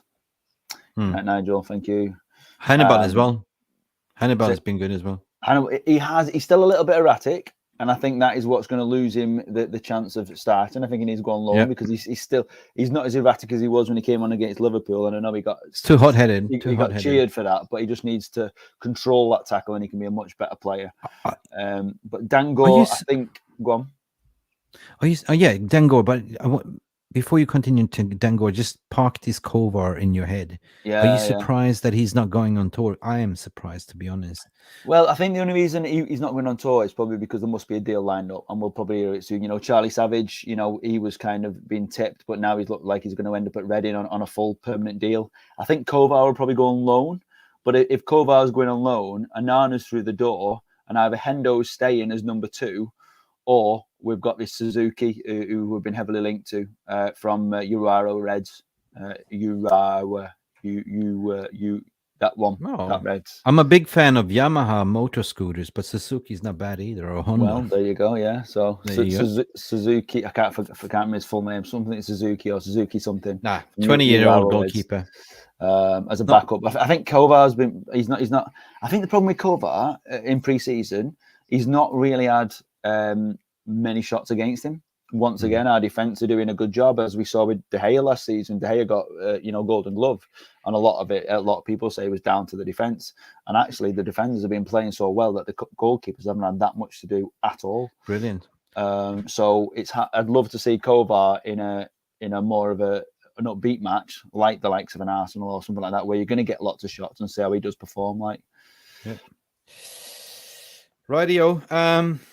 Well, it's definitely exciting. I just wonder what Ivo Bosic is saying. Can we sell our youth? I'd rather get money for them instead of bubble wrapping them and watching their development die on our bench. We have some talent there. So sad that we have the faith in them. But you already seen that, like, they're selling the likes of people that don't believe going to make it, right? You saw Iqbal was leaving, sold to Utrecht. Utrecht has a good chance of developing youngsters. Like, if you think where Ten Hag came from, he's got that Utrecht connection, right? He actually gave Sofiane Amrabat his first appearance in Utrecht, so he's basically, he knows Sofiane Amrabat. But if you're not in plans of the manager, then it's better off to go, right? Because as a footballer, you want to play football, you want to develop instead of sitting on the bench. That's always been the style of Man United. If you're not going to make it here, then off you go. We saw it last season with Ghana. Everyone was like, "Oh, he's amazing. He's going to be fantastic. He's going to be brilliant for United." Next minute, actually, no, you're not. Off you go to Everton. It was like, "What? What are you doing? You must be mad." But actually, we've seen it. He's not even getting into the Everton team. But remember, like, not every generation is making it. That's the thing. Like, we were protecting, like, Tahith Chong. What was this name of the small Iqbal? Look. No, the small gravity guy that went to Portugal league. What was his name? He's very low center gravity player, midfield. What was his name? Oh God, I forgot. Anyone remind me? Chong. He was playing with Chong. Oh God, he went to Portugal on cheap. Never heard of him since. Can't think. I'll keep my eye out in the VAR room. So we've got, just shout outs for different players. Sarah saying Kobe Mainu, and Angel Gomez, and Angel Gomez. Yes, yeah. Angel Gomez. Those kind of players, like, even Janusai and stuff. These players never made it. You know what I mean? Like, but we were kind of bubble wrapped in and protecting them, thinking that this going to be the next. But if you look at it, like, the ones that made it was Anthony and Martial made it, Rashford made it up, Garnacho made it up to become world beaters at the end of the day, right? So that's why it excites me to see this academy class right now. They are ready. There's so many players to pick from. And the ones that's going to stay is probably the ones that are going to get minutes under Ten Hag next season. So that's the fruit what we're going to see, according to my... I think it depends how far we go in the cups as well, doesn't it? At the end of the day, that's where they see those chances. But with a mix of youth and experience, it's what gives their chance. Emran, I thought he was brilliant in the first game. And your correction, he went to France, not Portugal. Sorry, David, you're absolutely right. Yeah, it was... You're mixing up so many players. He went to France, But I haven't heard much from him since then. Like, how is he doing? Of course, you want to keep tabs on the players. Johnny Evans, though, right? Do you know what? I was so excited to see Johnny Evans back because at the end of the day, I loved him when he played for United. He reminded me his style of play was like Wes Brown, would run through a wall, would run through anything for United. And it was a shame. I just think he left too soon. But at the end of the day, we've built quite a good defence since he's left. So I wasn't too bothered when I heard that he might be being brought back as a sort of on a small term contract, because we saw he didn't have much to do in the game, but he you could see him all the time telling people where to go, where to stand, what to do. You could see his experience on the pitch, even though he wasn't on the ball, his experience off the ball of guiding over the younger defenders that go over there, push forward, come back, drop back, do this. And then he obviously did that slide tackle, which was fantastic and a great tackle to the side. And you know what, he's not gone on the tour, whether that was too late or what, I don't know. But for whatever reason, you know, I think I've read that he might still have an opportunity, but he may or may not. I don't know. So right. Yeah. Gourmet, no Hugo. Yeah, Hugo's been impressive too. Like, you know, but again, it comes down to it's going to be very interesting to follow this preseason. I mean, we are playing Arsenal on Saturday, and then what a cross to Van de Beek. Absolutely. Speaking of Van de Beek, I got to mention, because I feel like I'm the guardian of Van de Beek. You're the guardian of Sancho. The reason why I'm been protecting Van de Beek is because you got to look at his story, right? The poor lad came here. He was not Ollie's choice. He busted his guts, right? And he never got picked, right? He went on to do an interview with, you know, 545 or with, you know, with Ferdinand and stuff like that. And yeah, got loaned out, as you know. Played 4 games for Everton, wasn't it? And was kind of man of the match every 4 games until he got that injury.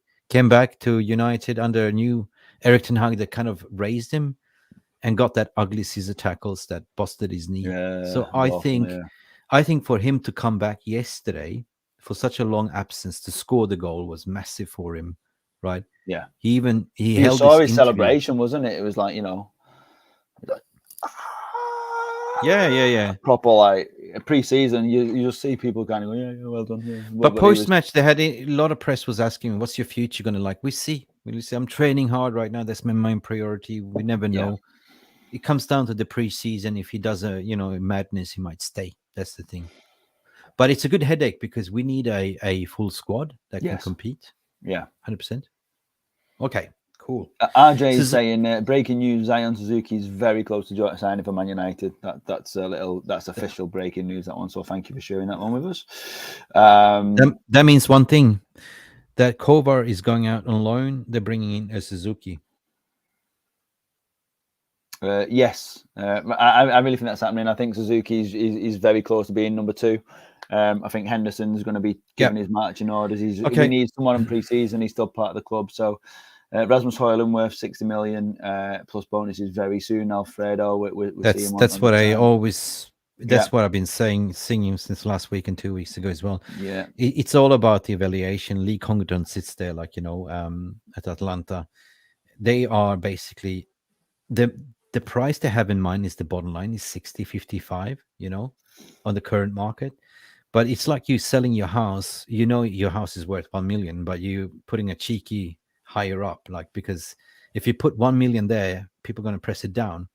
So it's all about, like, you know, how they negotiate, because United sees, like, you know, on their mind, according to what they evaluate. So I think they will meet there, like, you know, 60, 55 plus add-on 60. Yeah. Right? But it's okay because Haaland went for 60, but that was kind of a, release clause. Yeah. That's a totally different thing. But again, inflation from last year to this year, it's madness. Yeah. You see players going like Declan Rice, 100 million. Yeah. You're seeing players going up in the 80, 100, like, you know, Casado all of a sudden. They bought him in for like 7 to, I can't remember, 10 million, something like that, 7 million. 12, something like that.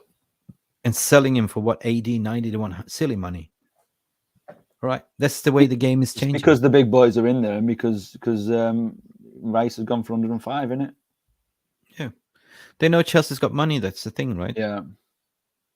They know this crazy Todd Bowley, right? Question for you, Mick. So ITN has said top 4, no cups next season. Guys, slow progress. I'm happy with team ethics principles.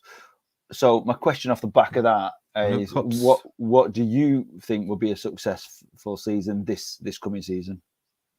Me?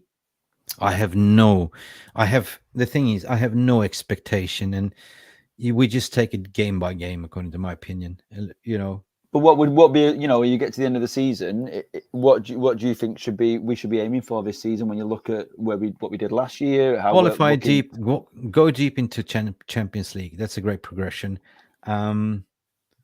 Win one silverware more, FA Cup or Carabao Cup, whatever. Defend the Carabao Cup title, definitely. Finish in top 3. Challenging for the title depends on how the transfer market goes.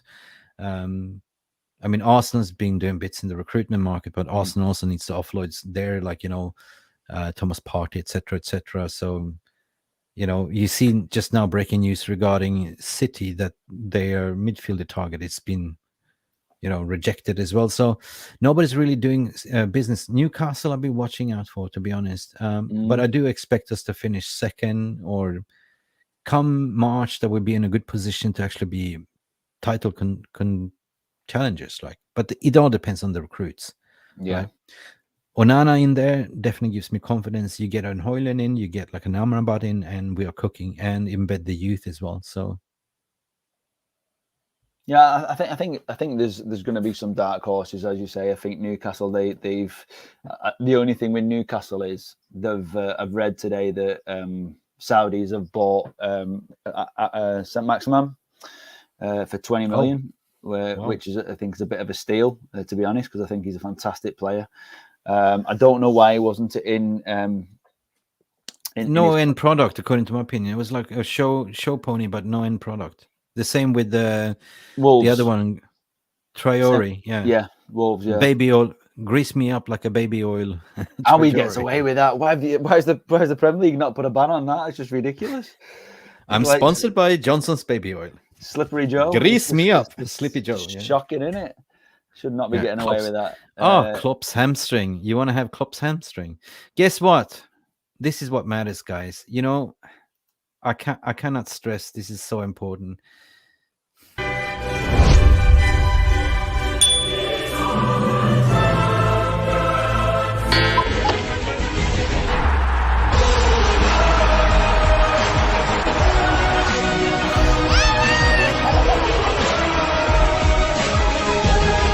Where's the next year? Istanbul or where? Chelsea fan. Yeah. Book the hotel. Put it in the diary, yeah. Book your seat on Tuesday nights. No more Europa nights. Scousers, take an L, sit down and enjoy your... Whoa. We are in Europa League. We are in Champions League, and I'm really looking forward to that. So listen, if we go through, we qualify deep in the Champions League, I'm happy. I think we have a chance. Depends on. I just want to finish on the happy note. Champions League, baby. Absolutely. You know, I'm so excited. That noise when you're sat in Old Trafford and it just echoes around you, and the waving the big football, and it's just the atmosphere is just fantastic. Just it's a beautiful moment. It's a beautiful moment to be sat there. Yep. It's I cannot wait for it. Standish. Yes. Standish. I just want to park this seed to people's minds, to be positive, to have something to look forward to. Champions League. Be patient with Ten Hag signing. You know, watch it shape and watch us play. We are kicking off the Premier League season. It's gone so fast, to be honest, right? But guys, it's been amazing. You guys have been mental in the VAR room. We have so many people in here. I want to shout it all to everyone. Thanks for becoming a member. Thanks for supporting. Thanks for liking. I don't know how many likes. It matter, because this content is for you. Without you, there wouldn't be any show. So you've been driven the content. Good to see, like, you know, United fan cam in the, you know, fan van. In Kevin is in the house as well. Good to see you as well, my friend. And until then, Amy Rourke became a member. That's the thing, right? So if you do want to become members, you know, there's links there. If you want to join the Telegram community, absolutely the same as the VAR room. There's absolutely links in the video description how to join. You just follow that, download the app, and it's so good to use as well. They're brilliant people in there as well, including the moderators. So thank you for all the moderators as well for keeping it cool and composed. I hope you enjoyed the show. Phil, it's always great to have a nice conversation. We can talk for hours, but unfortunately we can, and we often do. But no, it's been absolutely fantastic. Thank you so much. Really enjoyed the show. It was all a bit last minute with myself and Mick. He was trying to get me in tomorrow, and I couldn't do it. And I said I can do tonight. He's like, "Let's do it, mate. Let's do it." So thank you so much, because we were bothered that doing it at 10 o'clock. We might not get you in, but we've had a high of about 260 people live with us tonight, and we've still got 170 of you right now. So thank you so much for sticking with us. It's a long show, and it's not always something that people want to stick around for to the end, but we can see that over 170 of you have. So thank you, because it makes it more fun for us when we know that people are watching. We were talking the other day when we were doing our 1 year anniversary of when we first started off, and just me and Mick talking to each other in the hope that one day one of you might watch it. So it's, and we had nobody in the VAR room. We had maybe 3 comments or something. It was like trying to make that last for 20 minutes. It was humbly thanks. It was a different show. So thank you. Thank you so much for everything. I know. You're amazing. I know John guys. Ball is going to have a nightmare to make this timestamp chapters because there's been so much talk points. It's anyway, absolutely brilliant. Thank you so much. Brilliant. Be back tomorrow. Keep you updated. Have a look at the page. Hit the notification button, Suze. There is confirmation that I'm going to do a show with Colleen from the Football Terrace tomorrow. Arsenal versus United, and it's going to be a cracking show, hopefully. And we'll see who gets the bragging rights at the end of the day. But brilliant. Thank you to all of you. Wish you a good night. We are closing off the VAR room, and God bless you all. That's all, folks. Thanks, Phil. Good night. God bless. Thanks, everyone. Catch you on the other side.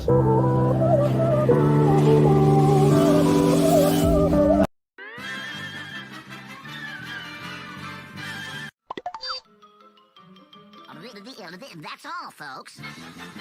Thank you so much for stopping by and watching MUFC Realist TV. Don't forget to like and subscribe and follow us on the socials.